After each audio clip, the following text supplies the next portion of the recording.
Honey, Yeah. you know, in China, we always have a say, rich never goes 3 generations. Yeah. 富不过3代. You know, in Jewish culture, you know, we also have a say that rich will stay in your family as long as there's someone left to fight for it, right? What is it means like the family, if rich is rich forever? Pretty much, as long as you have a family member to fight for your rich, there's always going to be a rich in the family, right? So, you know, How is that possible? you know, the question is a lot bigger than one video. Let's put it that way, right? Yes. So, let's first start talking about probably one of the most basic how people destroy their dynasty. So we call it a family dynasty. Everybody has a family dynasty. The moment you marry, you start having kids, that is your family dynasty, right? Which includes your kids and your money, right? And everything you own. And one of the biggest things that destroy family dynasty is cheating.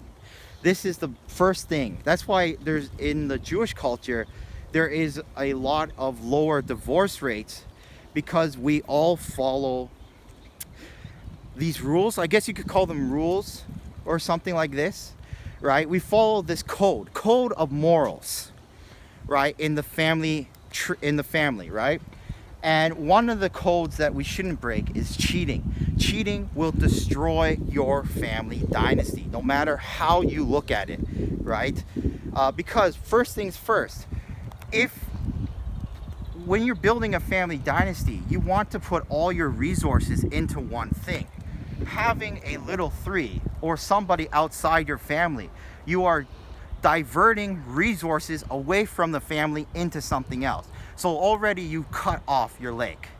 You're cutting off things, right? So this is quite a big thing. Next, by cheating, you're also destroying everything that you built, right? With your wife or husband. Doesn't matter, it's man or woman cheat.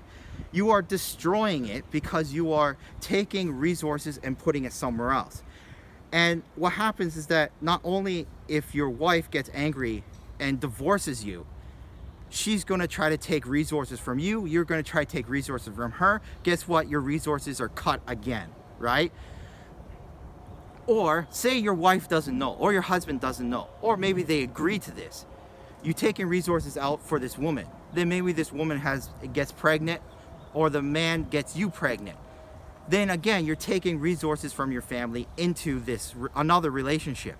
So you're building many family dynasties, right? So the saying, strong together, divided we fall, right? That is the most classic saying, because you are dividing your family dynasty into smaller and smaller groups. So for a Jewish moral code, we don't like to do this because it destroys the family dynasty completely. You are destroying everything. Just like that famous case, the Amazon owner. Recently, he just got a divorce because he was cheating with his best friend, his wife's best friend, to be more specific, right? And what happened was that not only was his resources cut, his whole dynasty almost destroyed.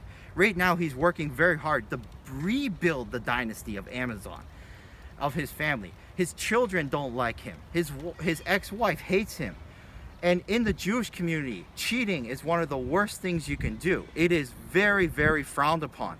The moment you cheat, that means we cannot trust you.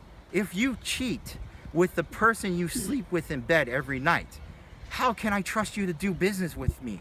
You're going to cheat me too. You're going to betray me because you are cheating your wife, right? You're cheating your husband. Because it shows a lack of morals inside you. If you don't have the code of morals, then you are going to cheat others. You cheat the ones you have close, you're going to cheat others. So that's why even him, yes, he's still very rich. He's still in charge of the company. But his dynasty got destroyed in a matter of days just by cheating. Yes, he married the woman he cheated with. But guess what?